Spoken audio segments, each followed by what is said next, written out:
우리가 마태복음 5장부터 7장까지 이번 사순절 기간 동안의 말씀을 살펴보고 있습니다.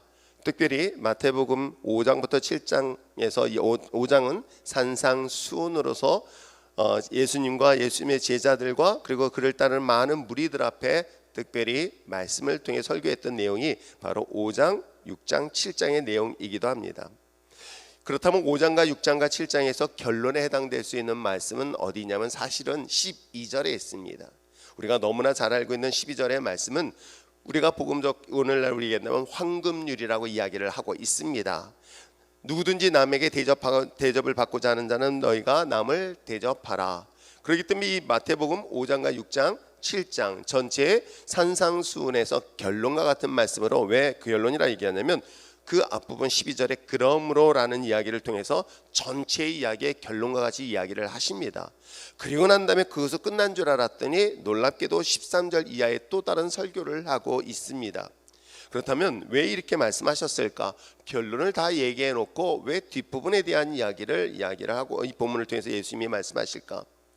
사랑하는 성도 여러분, 설교는 중요합니다. 그리고 여러분 또한 설교를 듣는 것 또한 중요합니다. 그러나 설교보다 더 중요한 것이 있는 것이 있다면 무엇인지 아십니까? 그 설교를 듣고 그 이후의 삶을 살아내는 것이겠죠. 설교가 아무리 좋고 훌륭하다 할지라도 그 말씀이 나의 삶 속에 녹아지고 또한 녹아질 뿐만 아니라 그 삶에 적용하지 아니한다면 의미가 없는 것이겠죠.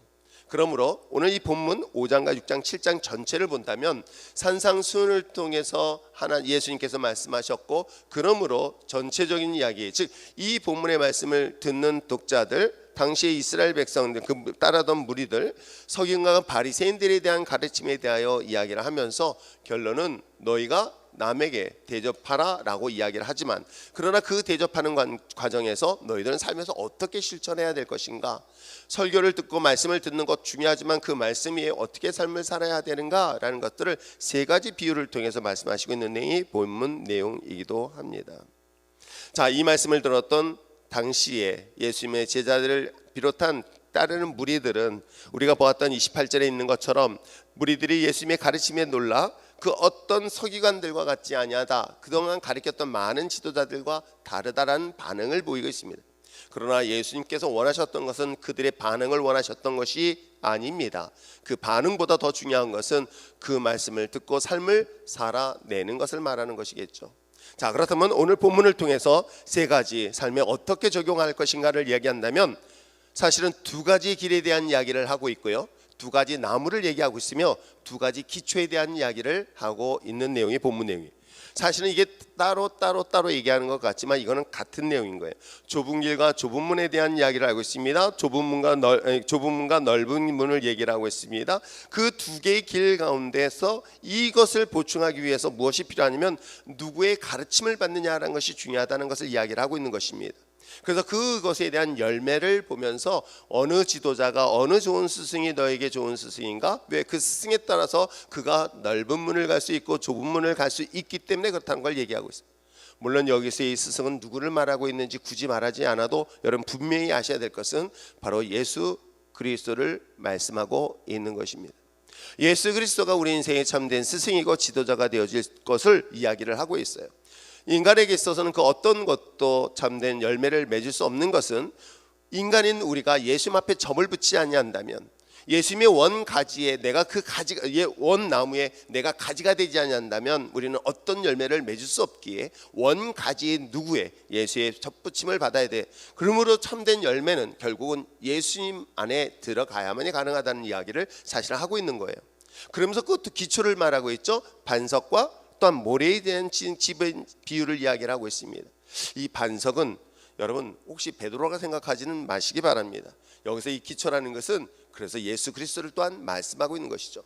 저는 그것을 말씀을 하고 이야기하고 있는 것입니다. 말씀의 기초, 예수 그리스도의 말씀의 가르침의 기초를 스승이신 예수님의 말씀에 따라갈 때 그 길이 어떤 길이다? 좁은 길이고 좁은 문이다 라는 내용이 우리가 13절에서부터 시작해서 읽었던 본문 내용이고, 이것이 너희들의 삶에서 이 삶으로 적용하라 라는 내용이 예수님의 가르침이기도 합니다.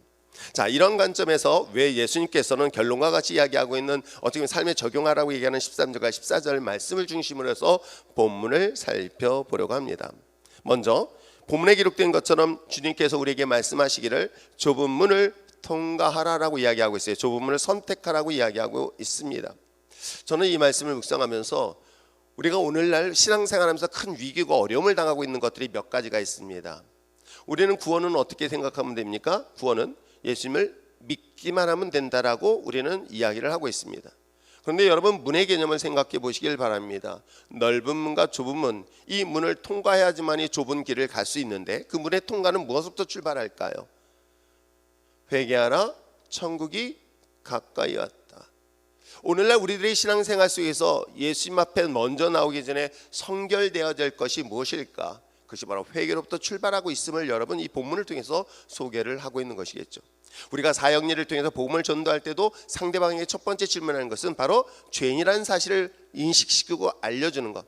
그래서 자신의 죄인임을 깨닫고 회개를 통해서 주님 앞에 나와야 한다는 것. 이것은 오늘 성경에서 예수님의 가르침의 첫 번째 이야기를 하고 있는 것입니다. 제가 개인적으로는 군에서 드려지는 그 군중 세례에 대한 것들에 대해서, 군인들의 세례를 준 집단으로 주는 세례에 대해서는 과연, 그리고 저희 교회에서도 마찬가지입니다.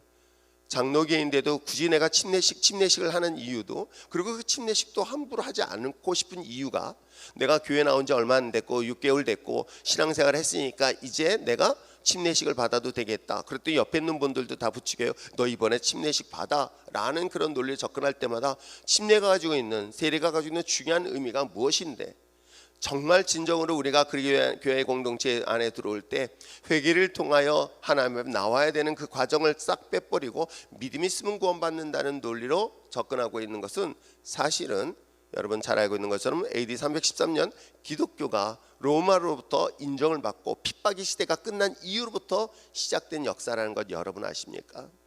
그러므로 사랑하는 성도 여러분, 우리에게 있어서 회개가 없는 믿음은 결코 믿음이라고 할 수 없다는 사실, 이것이 어찌 보면 오늘날 우리 신앙생활을 하는 사람들에게는 불편하게 들릴 수 있으나, 그러나 그것이 바로 곧 좁은 문을 들어가는 첫 번째 단계라는 것을 예수님은 분명히 가르쳐주고 있는 것입니다.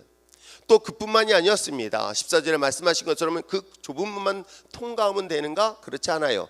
우리가 신앙생활 하면은 우리가 착각하고 있는 건, 그래 믿고 신앙생활하고 회개하고 돌아오면 이제 나머지는 쉬워, 편해. 그런데 놀랍게도 예수님이 요구했던 것은 넓은 길을 요구하지 않았습니다. 넓은 문이 아니, 또 좁은 문을 통과하고 난 이후에 그에게 요구했던 것은 좁은 길이라는 것 여러분 아십니까? 자, 보시겠습니다. 14절 말씀 한번 읽어보시길 바랍니다. 시작. 생명으로 인도하는 문은 좁고 그 다음에 길이 협착하여 찾는 자가 적다라고 기록하고 있는 것입니다. 그리스도인의 삶이라는 것은 사실은 주님 앞에 돌아와 주님 앞에 회개하고 돌아왔고 그 주님을 믿음으로 시작되었던 신앙생활은 사실은 여러분 생각하는 것처럼 쉬운 길은 아니에요. 얼마나 많은 유혹이 있습니까?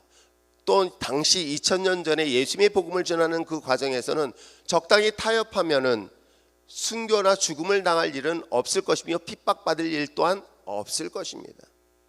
그런 환경과 상황 속에서 그 예수 그리스도를 믿고 그 길을 따라간다는 그 자체의 길은 결코 쉽지 않은 길이었던 것이죠. 그렇기 때문에 어찌 보면 예수님을 따라왔던 수많은 군중들, 특별한 가르침을 통해서 감동받았던 수많은 군중들, 그러나 정작 예수님이 가르쳤던 그 주님의 가르친 그 좁은 길을 가기에는 불편하였기에 그 십자가 길을 피하고 도망가지는 않았을까요? 그러면 2000년이 지난 지금 우리는 어떨까요? 정말 예수 그리스도를 믿고 주님 앞에 다가와 우리가 구원받은 믿음의 자녀의 삶이라는 것은 바로 주님이 주신 십자가의 좁은 길을 선택해야 된다는 것을 우리는 분명히 인식해야 되지는 않을까요? 때로는 그 길이 외롭고 그 길이 결코 쉬운 길은만은 아닐 것입니다.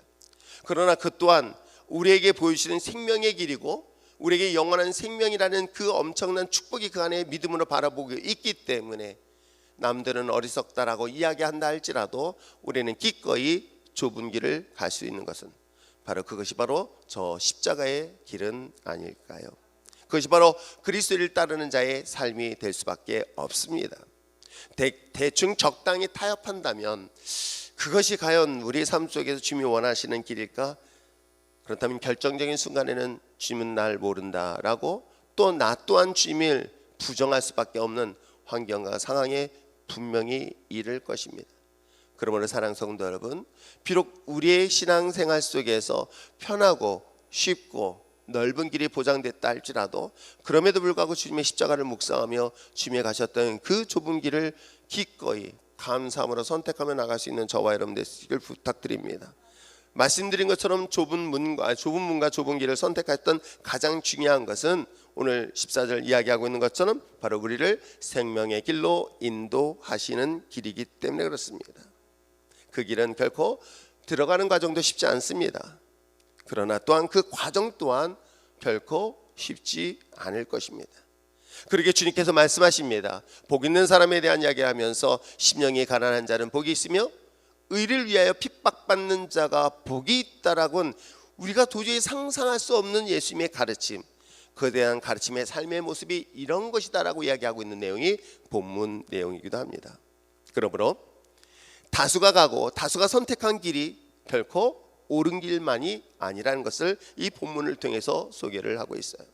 모든 사람들이 많은 사람들이 그것이 옳다라고 했었을 때 놀랍게도 예수님은 정반대의 길을 선택하는, 오늘 이 시대에 살아가는 그리스도인들에게서는 때로는 그 길이 외롭고 고통스럽다 할지라도 우리의 앞서 주님을 바라보고 주님을 따라가는 우리들의 삶이라면 또한 그 또한 넉넉하게 감당하게 될 줄 믿습니다. 여러분 상상해 보시기 바랍니다. 왕따를 당했던 많은 그리스도인들, 많은 하나님의 사람들 아십니까? 그 중에 노아도 마찬가지일 것입니다. 많은 사람들이 노아의 그 배를 짓고 있는 장면을 볼 때마다 얼마나 많은 조롱의 소리, 모욕적인 소리, 그야말로 야유하는 소리를 들었을까요? 수많은 사람들이 노아를 보면서 미련하고 어리석다라고 이야기했을 것입니다. 그가 만드는 그 배를 만드는 그 과정은 결코 쉽지 않은 과정이었을 것입니다. 어느 누구도 도와줄 수 없는 상황에서 그 엄청난 큰 배를 만드는 그 모습을 상상해 보시기를 바랍니다. 또한 아브라함은 어땠을까요? 편하고 쉬운 모든 것들이 보장되고 안전한 자신의 모든 것으로부터 떠나서 하나님의 지시한 그 땅을 간다는 것 또한 무모한 도전이고 무모하고 어리석은 길 같아 보였습니다. 사랑하는 성도 여러분, 지금 우리가 가는 길은 어떻습니까? 오늘 우리가 선택하는 그 길은 어떻습니까? 이미 이 자리에 나오신 분들은 넓은 문 대신 좁은 문을 선택하여 주님 앞에 회개하여 주님 앞에 이 자리에 나왔고 주님을 주라 고백하며 나온 줄 믿습니다. 그러나 이것보다 더 중요한 것은 주님이 부르시는 날까지, 우리의 생명에 닿는 날까지 넓은 길 대신 좁은 길을 선택해야 될 상황에서 여러분은 어떤 선택을 하시겠습니까? 그 길이 비록 사람들 눈에도, 세상 사람들의 눈에 봐도 어리석고 미련하다 할지라도 여러분 그 길이 곧 우리에게 생명의 길이라는 것 잊지 마시길 바랍니다. 제가 이 말씀을 묵상하면서 사실은 제가 제자 훈련을 시키고 말씀 훈련시킨 것도 바로 이 본문을 통해서였던 것이에요. 왜 오늘날 저 역시도 어렸을 때 신앙생활하다 왜 내 신앙이 본질적으로 흔들렸을까? 그것은 바로 반석이신 예수 그리스도보다는 너무나 쉬운 선택이었던 모래의 신앙을 가졌고 있었기 때문에 실질적으로 시험과 어려움을 당할 때 쓰러지고 넘어진 것이 내 자신의 모습이었기 때문은 아니었을까요?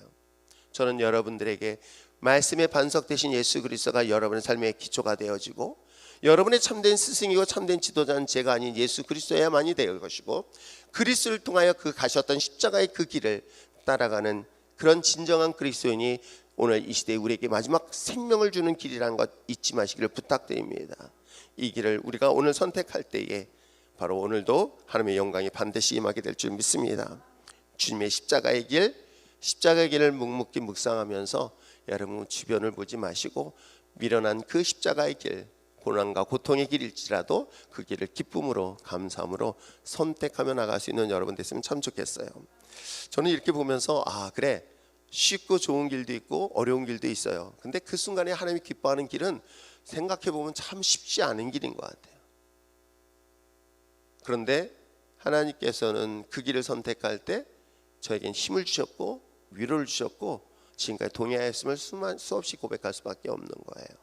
남들처럼 쉬고 놀고 싶을 때도 있습니다. 그런데도 불구하고 선교지 가면 그 고생한다는 걸 우리 아마 선교팀들은 다 경험해 봤을 거예요. 그 오랜 기간 동안에 태국을 6년을 갔어도 관광 한번 해본 적도 없었고 오직 그 뜨거운 태양빛 밑에서 복음을 전하고 또 그들을 섬겼던 그 과정들, 결코 쉽지 않은 과정이었지만 결코 그것이 하나님이 기뻐하는 일이라는 확신과 믿음이 있었던 그 길은 돌아보니 그것이 바로 하나님이 우리와 함께했던 길이었음을 부정할 수 없는 것이겠죠. 자신의 것들을 내려놓고 자신이 즐길 수 있는 것들을 포기하고 그 십자가의 주님이 가셨던 그 마지막 주님의 전하는 그 길을 따른다는 것, 여러분 결코 쉽지 않을 것입니다. 그럴 때마다 주님의 십자가를 끝까지 바라보며 여러분 마지막 생명이 다하는 날 우리의 진정한 생명의 길을 얻는 그날까지 믿음으로 바라보며 승리하며 나갈 수 있는 저와 여러분 되시기를 주님의 축복합니다. 기도하겠습니다.